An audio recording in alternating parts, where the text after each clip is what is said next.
In the meantime, Representative Johnny Garrett from Goodlettsville, Tennessee, joins us on the program to talk about some of the legislation he's got coming up in the General Assembly. Johnny, what is happening, my friend? How are you? Not much. I'm just wondering if you've directed your listeners to see the Bill Murray movie Groundhog Day. Well, that's what we're doing. That's what we're talking about. One of my faves. I mean, probably my top 20 at least, Johnny. I love the film. Love it. Good flick. Good show. Good show. Well, look, I appreciate you coming on. I hope I did not misidentify you earlier, but I think I did this from memory. You're House Majority Whip, right? That's right. I'm the Republican whip. How do you characterize? I mean, is that just vote counting? What do you do? What does the whip do? I've got sort of several roles. Not only is it's sort of kind of figure out what the legislation is, and any particular member to let leadership know, our speaker or our majority leader, on kind of where that's happening. I'm also in charge of our campaign committee, which is members that we are in charge of whatever races the caucus may be in for the general, and I'm also in charge of our fundraising committee for our caucus. So I kind of have three roles as the Republican whip, and I became the whip my freshman year, and I've been it ever since. And now I'm finishing up the last year of my third term. So, and I've been whip ever since. Well, you must be whipping them pretty good then, Johnny. I don't know about that. I'll let others decide that. Well, I called you today because of a specific piece of legislation. Before I get into that legislation, which I'm very excited to talk about, how do you feel the session's gone so far?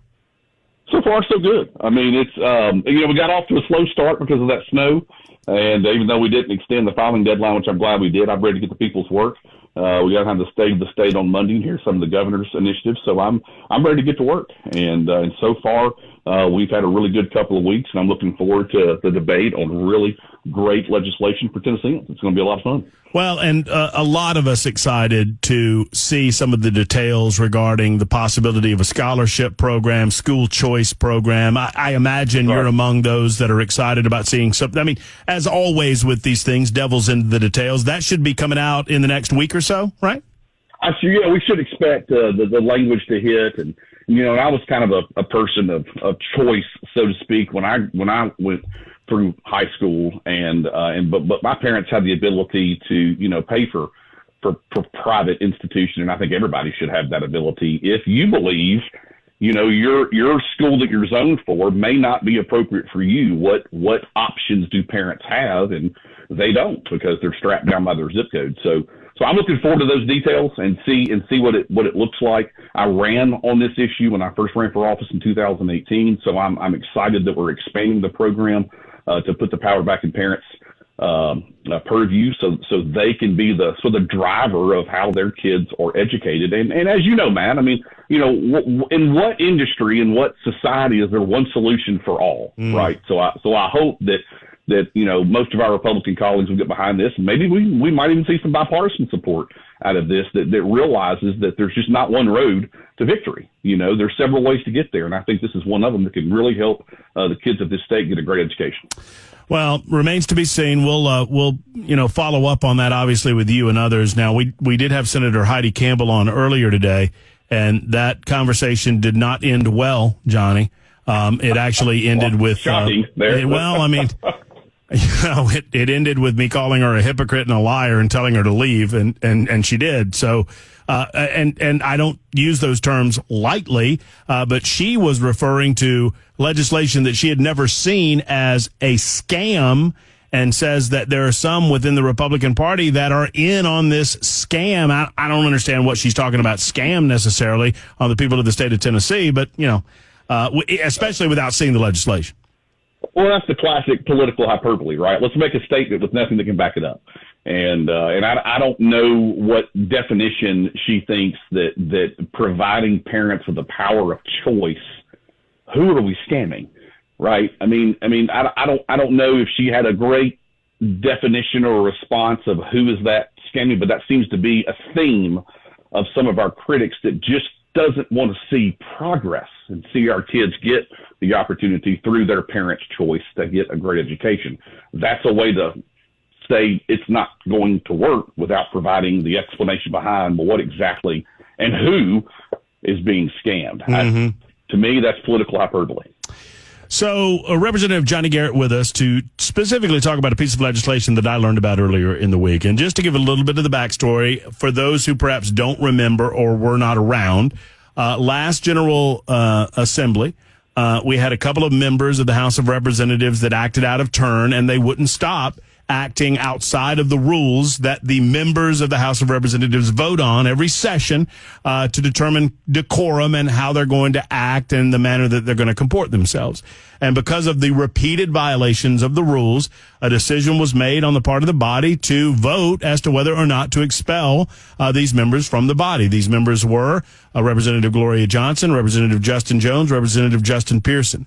Ultimately, 2 of the 3 were expelled from the body. Now, the law currently says that the local communities that they serve, the local county commissions or whatnot, that they have the ability, the local municipality has the ability to appoint a temporary successor to the individual expelled until such time as there is a special election. So we all kind of know that backstory. We know that Justin Jones was appointed, Justin Pearson was appointed, and then they eventually won their special election. Johnny, you have a bill, well, I don't want to presume anything. Is this in relation to what happened last year, this bill? It's in relation to the circumstances that led to reappointment, right? It has nothing to do with if you're elected back to the body, because I've read the Constitution, it's Article 2, Section 15, on what happens when there's a vacancy, and when there's a vacancy, someone could be expelled. That seat is vacant. And so the language in that particular section is talking about a successor. And in me, it's crystal clear that you can't succeed yourself. There's even language in Section 15 of the Article 2 of the Tennessee Constitution that talks about the replaced legislator. Mm-hmm. And so it's the language is clear to me that it's not talking about the person that was just expelled to be reappointed. So what this piece of legislation does is clarifies that and says that if you are expelled for disorderly conduct under the rules of the House and you are not eligible to be reappointed by your local body because the Constitution says you're not. And so that bill clarifies that provision to make sure that technically you can't succeed yourself. Now, it has nothing to do with an election. If they go through a special election or the normal election, depending on the time frame of the expulsion, they can certainly return if their constituents reelect them. But it just deals with an appointment, because I believe the language in the Constitution is clear that you can't succeed yourself. I do too, and I'm appreciative of the fact that you're offering something to clarify it, because I would expect that if you tried to challenge that, it would get bogged down in court. Was there a consideration? I mean, was there any conversation, to your knowledge, about challenging the possibility that, for example, a Justin Jones last session could, quote, succeed himself? Because I agree with your reading of the language, that the founding fathers of the state of Tennessee, as they write this, did not intend for the same guy that you just expelled from the body to get reappointed back to the body. That's not punitive at all. Your legislation, I think, would clarify this and would offer a little punishment as to those who would willingly violate repeatedly the rules of the House of Representatives. That's right. Otherwise, what would be the point of that particular provision that says as an expulsion you have to appoint somebody else? Sure. Right? What would be the point of that? Right. And so, and yes, this was discussed, and there was some pushback, because I don't believe this has ever happened. I don't believe someone is either retired. Let's say someone resigns and says, I'm just done. I've got to go do something else. This is not fitting. And they resign. Well, what if they have buyer's remorse, so to speak? Say, well, I want to go back.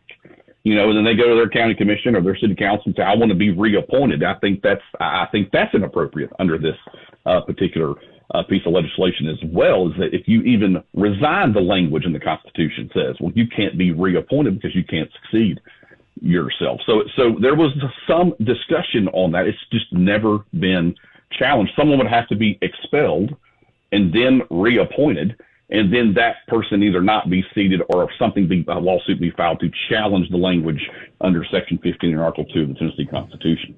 And we, at the time, the fact that this has never happened, no city council or county government has reappointed someone that was just expelled for disorderly behavior back to the legislature in a purely symbolic political manner, right?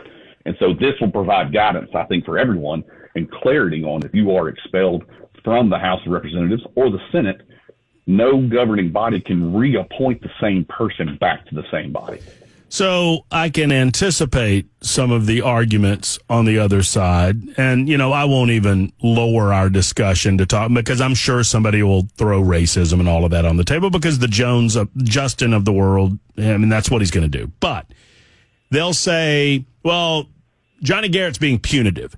You're being mean-spirited, and you're trying to lash back out at these guys from last year because you didn't get what you wanted, which was them removed from the body. How do you respond to that?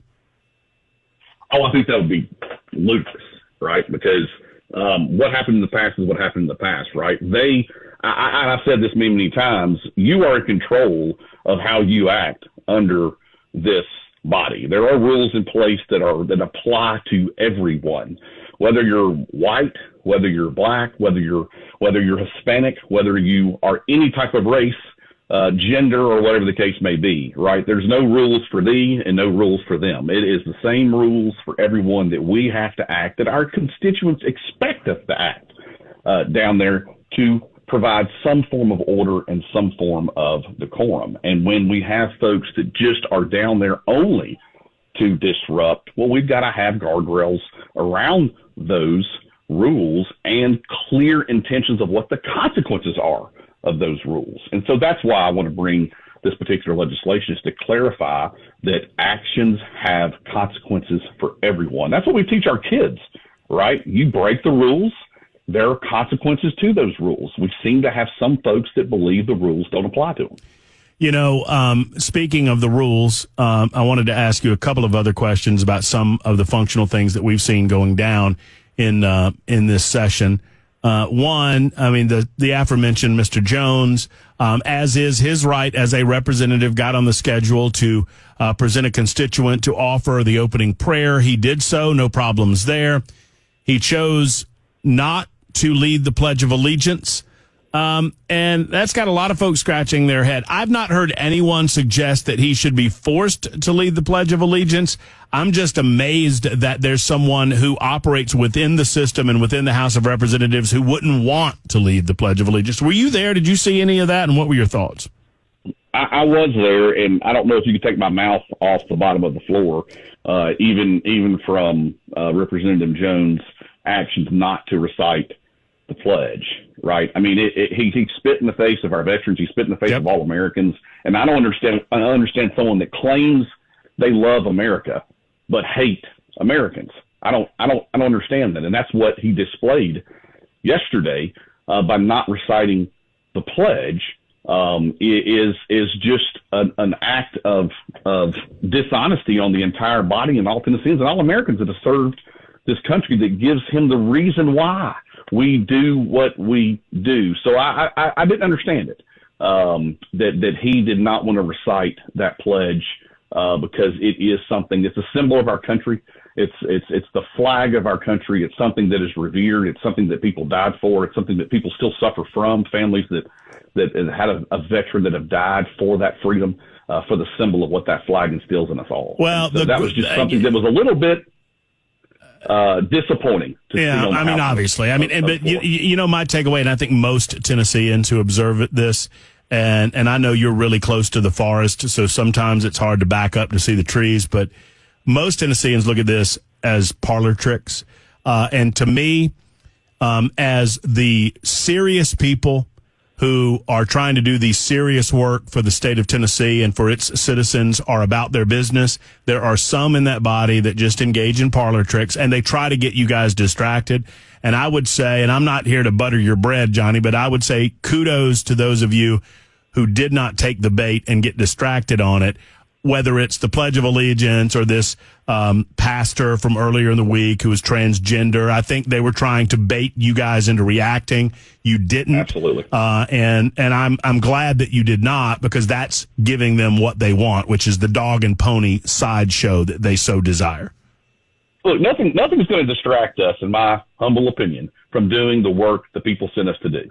And that's all that has been happening with some of these folks, at least on the House side, is just to elevate themselves. And there was nothing more than yesterday's stunt that proved everything we've been saying about what they're trying to do and what they're trying to represent. They're doing nothing for their districts. They're doing nothing to come to any table, whether it's a Republican table or a Democratic table. Believe me, the Democratic side, they're not happy with what happened yesterday. And because they see that that was a stunt, that it was antics, and it's proved everything that we've said, that they're not there to do anything but lift their own images up. And isn't Representative Camper, she's the minority leader, right? Yes. And good for her. Good for her. Kudos for her, because she stood up and it's my understanding she led the pledge, didn't she?